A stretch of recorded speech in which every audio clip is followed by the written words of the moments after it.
Video games have been a part of my life since I was young. Whether it be playing Atari and Lego games with my dad, or playing Rock Band with my siblings, it's always been there. People often think of it as only entertainment or simple fun, or something to just pass the time with, but there's a lot deeper beneath the surface.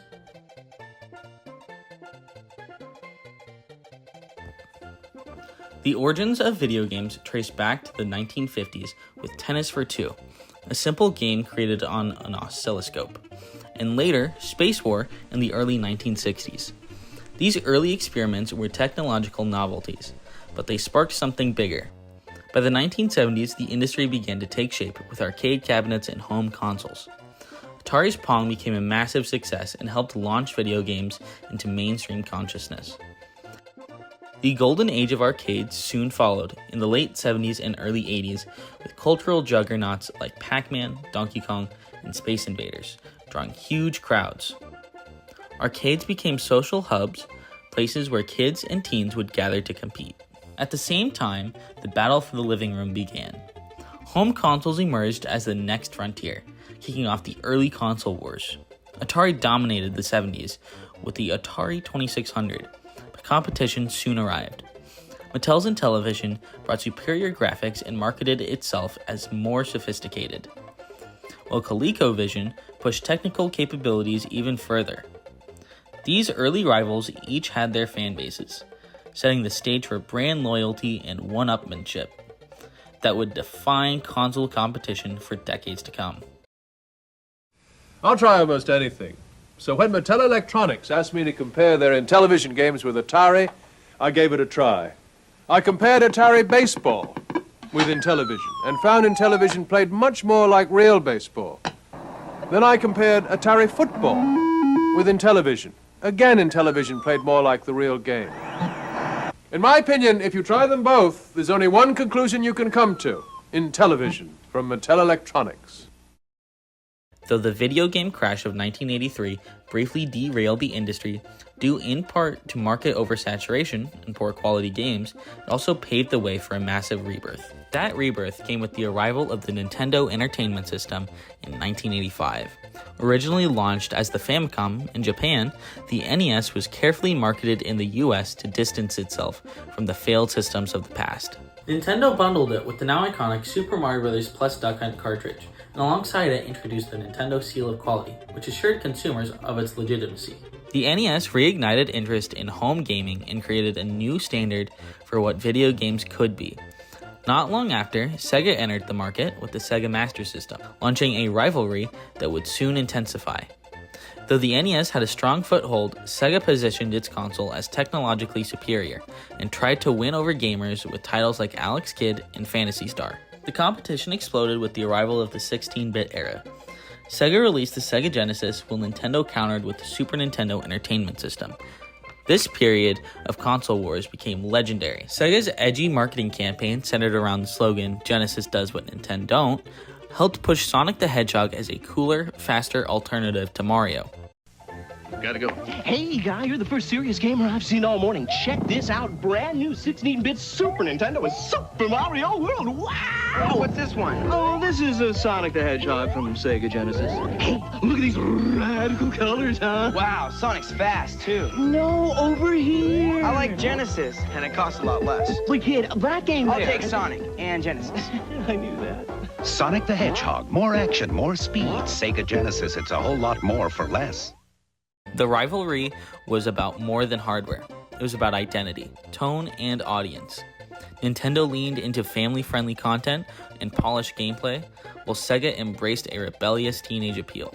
The SNES and Genesis era gave us some of the most beloved franchises in gaming history, and pushed developers to compete in creativity, performance, and storytelling. As technology progressed, so did the ambition of game developers. The transition to 3D gaming in the mid-1990s was a seismic shift. With the release of consoles like the Sony PlayStation and Nintendo 64, games evolved from flat, side-scrolling experiences to fully realized 3D worlds. Titles like Super Mario 64, Tomb Raider, and Metal Gear Solid showed what 3D gaming could achieve. Suddenly, players weren't just observing the action, they were inside it. This leap in design and immersion set the stage for modern gaming and changed expectations for what video games could offer. Beyond the pop culture impact of video games, they have been able to be used to express big ideas and sometimes be straight up political. Look at Fallout. It's not only a post-apocalyptic adventure, but it's also a critique of American exceptionalism, war, and capitalism. Fallout's world is shaped by the consequences of nuclear warfare, a world where American patriotism and corporate greed helped bring about the end of civilization. The game asks players to think about what kind of society rises from the ashes and what moral choices must be made to survive. Its factions represent different ideologies, whether it's the authoritarian Brotherhood of Steel, the idealistic New California Republic, or the fascist Enclave. With each installment, the series asks players to confront tough ethical dilemmas and explore themes of power, freedom, and survival. BioShock is another example. It's a dystopian nightmare set in the underwater city of Rapture. It's based on the beliefs of Ayn Rand and her objectivism. It shows a utopia that quickly devolves into chaos and madness. Through its story and mechanics, BioShock critiques the idea that a society without regulation and shared responsibility can thrive. The game constantly challenges the player's sense of agency, especially in its famous twist, which questions the very idea of free will in video games and in real life. Its sequel/prequel/completely different game, BioShock Infinite, continues this tradition, exploring American exceptionalism, racism, and religious fanaticism in a parallel universe. The way these games blend gameplay, philosophy, and immersive storytelling proves just how layered and thought-provoking video games can be. Metal Gear Solid, created by Hideo Kojima, is one of the most overtly political game series of all time. The franchise dives deep into issues like nuclear disarmament, artificial intelligence, genetic engineering, and the nature of war. In Metal Gear Solid 2: Sons of Liberty, Hideo Kojima predicted media manipulation and the information warfare long before it became a widespread concern. The game blurs the lines between reality and illusion, using its characters and story to warn about the dangers of misinformation and surveillance. Kojima's storytelling style is cinematic and complex, filled with monologues, political metaphors, and philosophical questions. Later entries, like Metal Gear Solid 4: Guns of the Patriots, explore the privatization of warfare and the cost of endless conflict. Metal Gear isn't just about sneaking around, it's about questioning everything we think we know. Indie games are also doing incredible work in pushing the boundaries of what games can be. Titles like Papers, Please deal with immigration and government control. Celeste addresses mental health and self-doubt. Undertale challenges the player to consider the consequences of violence in games and promotes empathy. Other notable indie titles like Hollow Knight, Stardew Valley, Hades, and Super Meat Boy show how smaller teams can deliver just as much emotional and artistic weight as major studios. These are deeply human stories told through an interactive medium, allowing players to live out decisions and see their impact unfold firsthand. The creation of the ESRB, Entertainment Software Rating Board, in 1994 marked a major turning point in how video games are perceived and regulated. The push for a rating system was sparked largely by public outcry over games like Mortal Kombat and Night Trap, both of which became the centerpieces of national controversy. Mortal Kombat was especially notorious for its graphic violence. Unlike the cartoonish style of earlier fighting games like Street Fighter II, it used digitized actors to portray realistic characters who could be decapitated, impaled, or dismembered in brutal fatalities. Players could rip out spines or punch heads clean off, with geysers of blood spraying across the screen. Violence that at the time felt shockingly real. Parents and politicians alike were horrified, arguing that this kind of content was being marketed to children without any sort of warning or regulation. Night Trap, while far less violent, was also dragged into the spotlight during a series of high-profile Senate hearings led by Senators Joe Lieberman and Herb Kohl. The second game is Night Trap, which is a game set in a sorority house. The object is to keep hooded men from hanging the young woman from a hook or drilling their necks with a tool designed to drain their blood. Night Trap uses actual actors and achieves an unprecedented level of realism. What is particularly troubling about the scene in this film that we have an extract of is a graphic depiction of the violence against women with strong overtones of sexual violence. I find this segment deeply offensive and believe that it simply should be taken off the market. The game used full motion video to tell a campy horror story where players monitored a group of teenage girls at a house under attack by vampires. One scene where a girl in a nightgown is attacked was shown repeatedly during the hearings, out of context and used as supposed proof that video games promoted violence against women. The hearings were widely televised and created a moral panic, with lawmakers warning that without immediate action, video games would corrupt an entire generation. In response, the video game industry established the ESRB as a self-regulatory body to avoid federal regulation. It introduced the familiar rating system we still see today: EC for early childhood, E for everyone, E10 plus for everyone 10 and up, T for teen, M for mature, and AO for adults only, along with detailed content descriptors to help inform consumers. While this was a major step forward, it hasn't completely solved the problem. Decades later, many parents still ignore or misunderstand these ratings. Mature-rated games like Call of Duty or Grand Theft Auto are regularly played by kids far below the recommended age. Despite cleared labels and widespread awareness, there's still a disconnect between what the ESRB was created to do and how it's actually used. The same concerns that drove the panic in the early 90s still linger. Only now they're buried under a flood of new releases, digital storefronts, and endless content. The tools for responsible gaming are there, but they only work if people actually use them.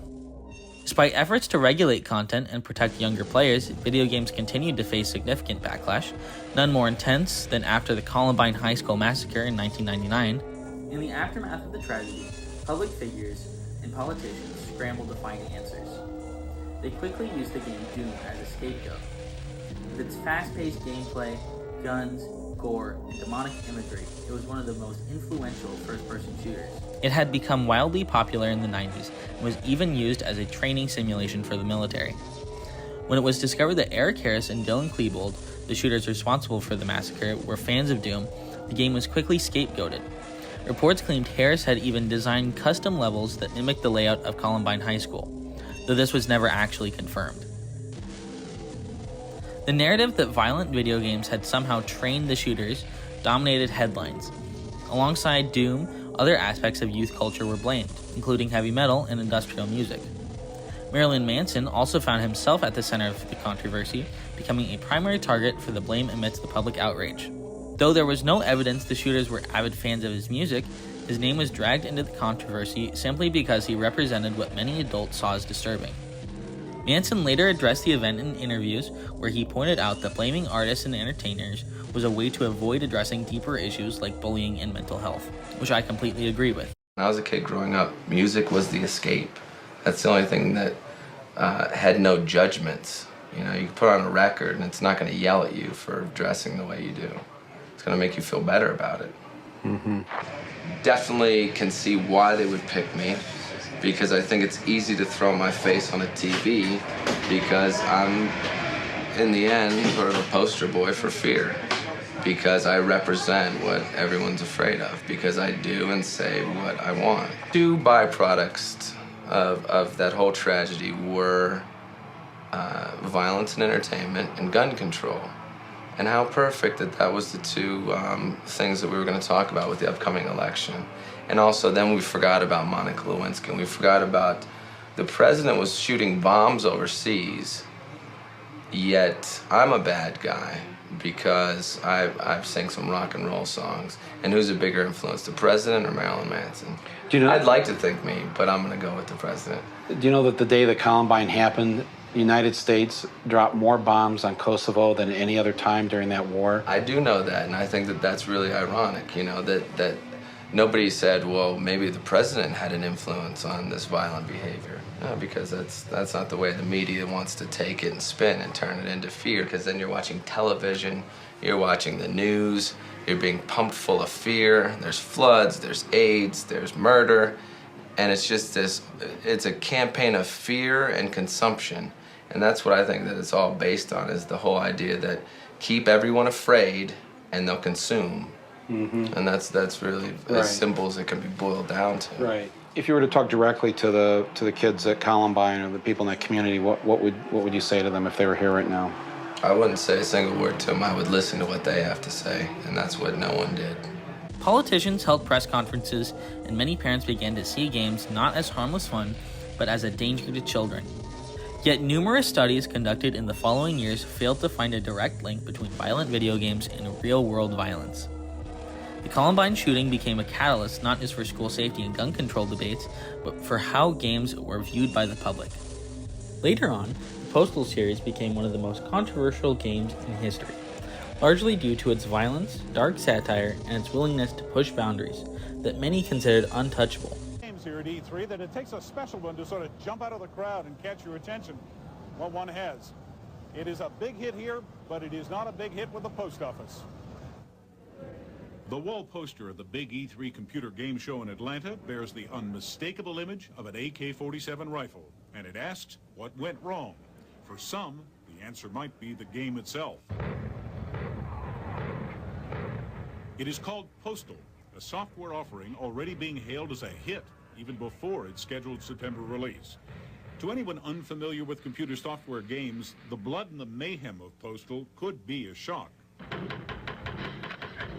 But to the software programmers who make up much of this audience, the violence is appealing. Just something about being able to, take your friend, blow its head off. It's mass mayhem. I get under a lot of stress at work, and it's just kind of nice to go home and just get it out that way, and then I'm okay for the rest of the night. The term going postal is the newest entry into the English lexicon for getting angry, really angry. But it grew out of a series of random, violent shootings at U.S. post offices by disgruntled employees who took out their bosses and their girlfriends in a mad rage. That legacy seeps into this game through its name, even though the post office itself is not even a bit player. Released in 1997, Postal was a top-down shooter where players took on the role of a mentally unstable man who believes he must kill as many people as possible to survive. The game was heavily inspired by real-life mass shootings, particularly those involving disgruntled postal workers in the 1980s and early 1990s, which led to the term going postal. This connection to tragic events and real-world violence sparked outrage and concern, especially considering the game's graphic nature and its dark depiction of mental illness. This connection to tragic events and real-world violence sparked outrage and concern, especially considering the game's graphic nature and its dark depiction of mental illness. The game's extreme content was seen by many as a direct reflection of the growing fears about the potential impact of violent video games on society. The media quickly latched onto Postal as a prime example of the dangers posed by video game violence, portraying it as an instruction manual for sociopathic behavior, rather than a piece of satire. News programs showed the most shocking clips out of context, fueling the moral panic surrounding video games at the time.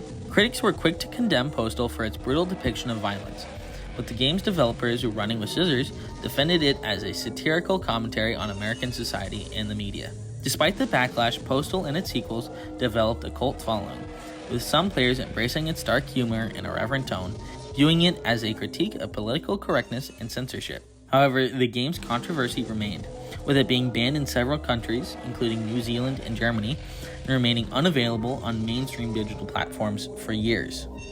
Not long after Postal came the next big controversy, Manhunt. Manhunt was released in 2003 and developed by Rockstar Studios. In Manhunt, he plays a death row inmate who is forced to commit acts of violence and brutal killings against different criminal organizations for a snuff film.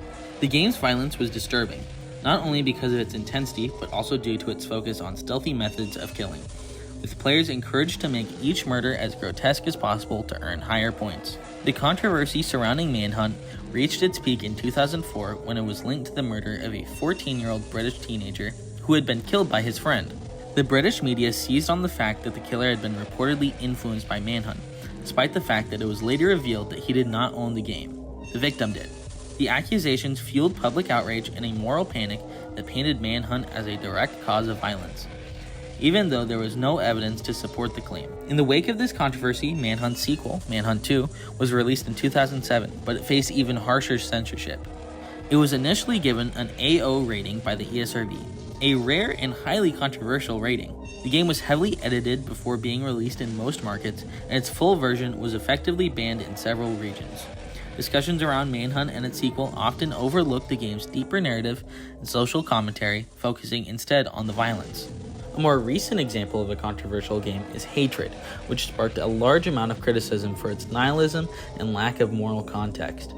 Released in 2015, Hatred is a top-down shooter in which players control a character not important. My name is not important. What is important is what I'm going to do. Who embarks on a one-man crusade to exterminate humanity. What set Hatred apart from other violent video games was its complete absence of justification, narrative, or even satire. While games like Postal or Manhunt often feature violence for dark humor or social commentary, Hatred made no such effort. The game's brutal premise quickly made headlines and ignited debates over the limits of video game content. We're here to talk about it right now. With our top story, KWW's Olivia Mancino talking with some of the experts today about the concerns right now revolving around this very controversial game. Olivia joins us live in the studio. Well, this certainly isn't the first time a violent video game aimed at shooting police officers has come out, but Hatred pushes the envelope. It has but one objective: kill everyone. And now it's sparking the debate, will life imitate art? My name is not important. What is important is what I'm going to do. This trailer is so graphic we can't show you more than a few seconds of it, but I sat down with experts to get their reactions. Good Lord. Are you kidding me? Social worker Bob Bozinger. There's no care or decency for humanity here. Waterloo Police Chief Dan Trelka agrees. I don't know whoever dreamt this up or decided to put this concept out, but they're a sick individual. The trailer depicts a lone wolf killing police officers and innocent people for no reason whatsoever. Do you take this personally? Yes. Critics immediately accused Hatred of glorifying mass murder and promoting dangerous behavior, pointing to its lack of any meaningful moral or philosophical framing. Many felt that the game was crossing a line, depicting violence without any narrative justification or deeper meaning. The portrayal of these acts of violence without consequence or commentary raised alarms about its potential impact. Amid the controversy, Hatred was initially removed from Steam, the world's largest digital video game platform, by its creator, Valve. However, the game was reinstated after Valve's co-founder and managing director, Gabe Newell, intervened. Newell personally pushed for Hatred to be brought back onto the platform, arguing that it was important for Valve to allow creators the freedom to express themselves, even if the content was controversial. The misunderstanding between parents and video game ratings mirrors a similar issue that animation has faced for decades. Much like how many adults assume that video games are automatically just for kids, animation has long been portrayed as a children's medium, even when it clearly isn't. In the 1970s, Ralph Bakshi released his film, Fritz the Cat, which was the very first animated film to ever receive an X rating in the United States. Later on, anime movies like Akira showed that animation could be dark, gritty, and strictly for adults at times.